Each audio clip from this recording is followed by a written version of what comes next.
దేవులపల్లి కృష్ణశాస్త్రికి విభాగము 4 చూద్దాం. దేవులపల్లి కృష్ణశాస్త్రి మరణించినప్పుడు షెల్లి మళ్ళీ మరణించాడు, వసంతం వాడిపోయింది అన్నది శ్రీశ్రీ. షెల్లి మళ్ళీ మరణించాడని ఎందుకు అన్నాడు అంటే, ఆంగ్ల రచయిత అయినటువంటి షెల్లి అంతటి రచనలు దేవులపల్లి చేస్తున్నాడు కాబట్టి ఈయనకు ఆంధ్ర షెల్లి అని దేవులపల్లికి బిరుదున్నది.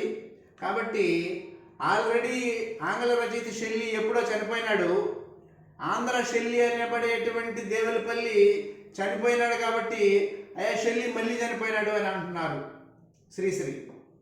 వసంతం వాడిపోయింది అంటాడు. కృష్ణశాస్త్రి బాధ ప్రపంచానికి బాధ అంటే కృష్ణశాస్త్రి బాధ ప్రపంచానంతటికి బాధ. ఆయనకి ఏదైనా బాధ కలిగితే అలాగే ప్రపంచానికి కలిగినటువంటి బాధ అది శ్రీశ్రీ బాధ అవుతుందంట. ఈ విధంగా చెప్పింది ఎవరయ్యా అంటే చలం. కృష్ణశాస్త్రి బాధ ప్రపంచానికి బాధ, ప్రపంచం బాధ శ్రీశ్రీ బాధ అన్నాడు చలం. నీవు తొలి ప్రొద్దునను మంచు తీవసనవు, నీవు వర్షాశరత్తుల నిబిడి సంగమమున పొడమిన సంధ్యాకుమారివి అంటాడు. ఎవరు? కృష్ణశాస్త్రి. ఎవరిని అంటాడంటే ఊర్వశిని అంటాడు. ఊర్వశి అంటే ఎవరంటే దేవులపల్లి కృష్ణశాస్త్రి గారి ఊహా ప్రేయసి పేరు ఊర్వశి. తన ఊహా ప్రేయసి అయినటువంటి ఊర్వశిని ఏమంటాడు అంటే, నీవు తొలి ప్రొద్దునను మంచు తీవసనవు, నీవు వర్షాశరత్తుల నిబిడి సంగమమున పొడమిన సంధ్యా కుమారివి అంటాడు ఊర్వశిని కృష్ణశాస్త్రి. అయితే దేవులపల్లి కృష్ణశాస్త్రి గారి ఊహాప్రేయసి ఊర్వశి అని చెప్పుకున్నాం కదా.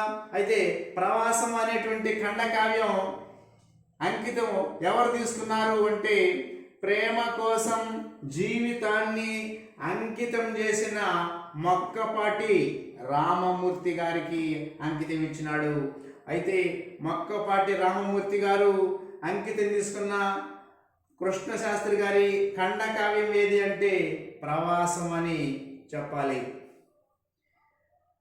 నా మరణశయ్య పరుచుకున్నాను నేనే, నేను వీడ్కోలు వినిపించాను అంటాడు దేవులపల్లి కృష్ణశాస్త్రి.